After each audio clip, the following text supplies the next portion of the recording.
1,00,000 మంది శివభక్తులతో కలిసి మహారుద్రాక్ష పూజలో పాల్గొనండి. వెంటనే కాల్ చేసి మీ పేరును నమోదు చేసుకోండి. నమస్తే, welcome back to Suman TV. Present మనతో పాటు ఉన్నారు ఫ్యామిలీ కౌన్సిలర్ రజనీ రమ్మ గారు. నమస్తే మేడం. నమస్తే నవీన. రీసెంట్ గా సింగర్ సునీత గారు ఒక కామెంట్ చేశారు, మీరు చూసే ఉంటారు, ట్రోల్ అవుతుంది అది. ఇప్పుడు నీ బట్టలు నీ ఇష్టం, నేను ఇష్టం వచ్చినట్టు నా బట్టలు వేసుకుంటాను అని నువ్వు అంటున్నావు. మరి చూసేవాడు కళ్ళు వాడిష్టం కదా. నువ్వు ఇష్టం వచ్చిన బట్టలు వేసుకుంటే వాడు చూడొద్దంటే ఎట్లా కుదురుతుంది? వాడు అలా చూడొద్దు, వాడు నేను ఎలాంటి బట్టలు వేసుకున్నా, ఒకవేళ నేను నగ్నంగా ఉన్నా కూడా నువ్వు నన్ను అలా ఆ చూపుతో చూడకూడదు, ఆలోచనతో చూడకూడదు అని నువ్వెవరు ఇచ్చారు రైట్స్ నీకు? నీ ఇష్టం వచ్చిన నువ్వు ఉన్నప్పుడు వాడి కళ్ళు వాడిష్టం అని చెప్పి కామెంట్ చేశారు. అది బాగా ట్రోల్ అవుతుంది. అంటే దీనికి మీరేం చెప్తారు?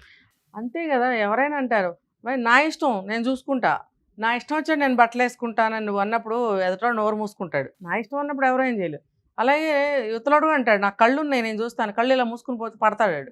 కళ్ళు ఉన్నప్పుడు కళ్ళు తెరుచుకుని నడిచేవాడు ఎవడైనా ఎదురుగుండా ఉన్నది చూస్తాడు. నువ్వేమన్నా దాక్కుని వెళ్తున్నావా? ఈ రగ తీసుకుని ఆ నిక్కర్లు ఇంకా చిన్న వేసుకుని ఇలా వెళ్తుంటే ఎదురుగుండా వస్తుంటే చూడరా, ఎవరైనా చూస్తారు. ఆడేంటి మగేంటి, పిల్లలు తెల్లబోయి చూస్తున్నారు అలాంటి వాళ్ళు. పిల్లలు తెల్లబోయి చూస్తున్నారు అలాంటి వాళ్ళు. ఎందుకంటే స్కూల్ యూనిఫామ్లో చక్కగా వెళ్తారు కదా. ఇలాంటి వాళ్ళని చూసి ఇలా ఉంటారా అని వాళ్ళకి అర్థం కాని పరిస్థితి. పిల్లల్ని చెడగొట్టడమే కదా ఇదంతా. అంటే పిల్లల్లో కూడా ఇలాంటి ఒపీనియన్స్ పిల్లలకి కూడా వాళ్ళకి అర్థమవుతుంది కదా. అవును, ఇప్పుడు సునీత గారు అన్నట్టే అంటారు, ఎవరైనా అంటారు. అరే దేవుడు కళ్ళు ఇచ్చాడు, ఎదురుగుండా ఏదుంటే చూస్తారు. నువ్వు ఎదురుగుండా వస్తున్నప్పుడు చూడరా. వాడికి కోపం వచ్చినా, ఎగతాళిగా ఒక భావన వచ్చినా, మరి నవ్వు వచ్చినా వాడి ఇష్టం, వాడు ఎక్స్ప్రెస్ చేస్తాడు వాడు. మరి నువ్వెందుకు కళ్ళు మూసుకోకుండా వెళ్ళావు? నువ్వెందుకు చూస్తున్నావు వాళ్ళ వైపు? నువ్వు చూడబట్టే కదా వాళ్ళు ఏం చేశారో నీకు తెలుస్తుంది. నువ్వు కూడా మరి ఎందుకు చూసావు? కళ్ళు ఉన్నాయి కాబట్టే కదా చూసావు. నువ్వు కళ్ళు మూసుకుని వెళ్ళు, గోచీలు పెట్టుకుని. చూపించడానికి ఇలా వేస్తున్నాం ఏమంటే వాళ్ళు ఒప్పుకోరు. మళ్ళీ నువ్వు వేసుకున్న ఈ డ్రెస్ ఇంత వల్గర్ గా వేసుకున్నావు, ఎందుకు వేసుకున్నావు? నీ కంఫర్టా? నిజంగా నీ కంఫర్ట్ కోసమే 100% కంఫర్ట్ గుడ్. నా ఫ్యాషన్ నా ఇష్టం అంటారు కదా మేడం. అదే కాదు, నువ్వు వేరే వాళ్ళకి చూపించడానికి ఇది వేసావు అనేది ఒప్పుకోరు. మళ్ళీ ఒప్పుకోరు. కంఫర్ట్ కాదు, ఏమీ కాదు. మోడల్స్ వస్తున్నాయి, వేసుకోవాలి, తైతక్కలాడాలి, తిరగాలి. నలుగురిని వేసుకుని తిరిగితే ఒక వచ్చేవాళ్ళు పోయేవాళ్ళు చూస్తే ఆనందం. అంతేగాని నువ్వు మా వైపు ఎందుకు చూస్తున్నావు అని ఎవరైనా తిరగబడి అడిగారు అనుకో, ఆ ఊరికే ముఖస్థుతి కోసం అడగటమే ఆ మాట, అంతే. ఊరికే అనాలి కాబట్టి లోపల ఇష్టమే వాళ్ళు ఎలా చూస్తుంటే. అందరు చూడాలనే కదా నువ్వు వేసుకుని పబ్లిక్లోకి వస్తున్నావు. రాత్రి 11 అయినా 12 అయినా ఇంతంత నిక్కర్లు వేసుకుని రోడ్ల మీద నల్ల చొక్కాలు వేసుకుని పైన జుట్టు విరబోసుకుని వెళ్తుంటే చీకట్లో కార్లు యాక్సిడెంట్లు ఏమైనా కనపడతాయా? చీకట్లో నువ్వు బ్లాక్ డ్రెస్ వేసుకుని జుట్టు విరబోసుకుని వెళ్తే ఎవరికైనా కనిపిస్తుందా? యాక్సిడెంట్లు అవ్వవా?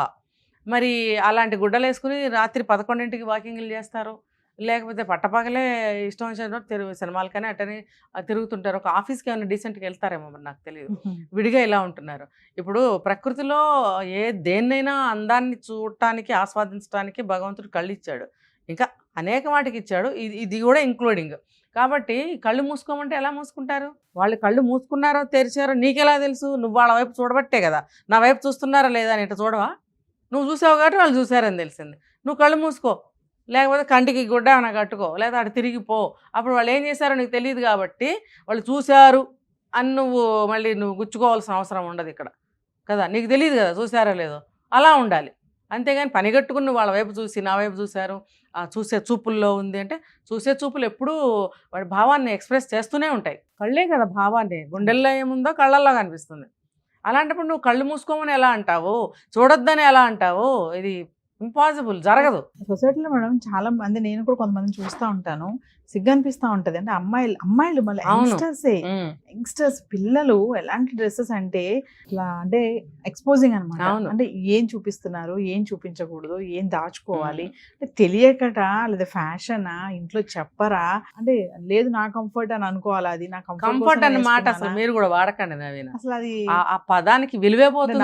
నా ఇష్టం అంతే, నా ఇష్టం. కంఫర్ట్ కాదు, నాకు ఇష్టం. నేను గాలికి ఆరబెట్టుకుంటూ తిరగాలి, లేకపోతే ఎండకి ఎండబెట్టుకుంటూ వెళ్ళాలి. వర్షంలో తడుచుకుంటూ వెళ్తారు ఆ గుడ్డలు వేసుకుని. ఏమని చెప్పాలి? తల్లిదండ్రులు అనాల్సిన పని కూడా లేదు ఇక్కడ. తల్లిదండ్రులు ఒకటే అనొచ్చు మనం, వీళ్ళు ఏం చేస్తే అది ఊరుకుంటున్నారు, యాక్సెప్ట్ చేస్తున్నారు. ఇంకా స్కిన్ టైట్ వేస్తారు, స్కిన్ టైట్ వేస్తారు అన్నారు. ఒక వీడియో చెప్పారు, యోగా డ్రెస్ ఆల్ పార్ట్స్ అన్ని కనబడుతుంది, స్కిన్ టైట్ వేస్తారు కొంతమంది. ఇప్పుడు ఒక మంచి వ్యక్తి ఉన్నాడు, అతనికి అలాంటి ఆలోచనలు లేవు, చెడు ఆలోచనలు లేవు, అతను ఈస్ గుడ్ బాయ్. మరి ఇలాంటి వాళ్ళు చూసినప్పుడు అదే కదా మరి బుద్ధి లేని తనం అన్న మరి టీనేజ్ పిల్లల అంటే గాడిదల్లాగా బోళ్ళ వయసు వచ్చి ఉంటుంది వాళ్ళకి. అది ఏం పద్ధతి తెలీదా? కావాలనే వినేది అంతా కూడా.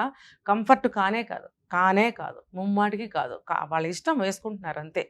కానీ వాళ్ళు చూడొద్దు అని మాత్రం అనకండి మీరు, అనకండి. ఆనకేమన్నా జరిగితే కూడా బోరుమని ఏడవకండి. ఎందుకంటే ఇలాంటి వాటిలో గతంలో చాలా మంది ఉమెన్ ఉంటారు కదా, మెనలిస్టులు ఉంటారు కదా, అలాంటి వాళ్ళు వచ్చారు బయటకు వచ్చి ఆడపిల్లలు వాళ్ళ బట్టలు వాళ్ళ ఇష్టం, వాళ్ళ బట్టలు వేసుకోవడం వల్ల నేను కూడా అంటాను, అన్నారు. కొంతమంది ఫైట్ చేశారు, ఆడపిల్లల బట్టల వల్లే మగవాళ్ళు ఇలా తయారవుతున్నారా, అందుకే ఈ రేపులు జరుగుతున్నాయా, ఇలాంటి ఘటనలు జరుగుతున్నాయా, ఎందుకు ఆడపిల్లలు అలా కంప్లీట్ గా కాకపోవచ్చు వాళ్ళు అన్నట్టే నేను అంటాను. వాళ్ళ చూపుల్లో తేడా ఉంది కానీ వేసుకోవటంలో తప్పే ఉంది.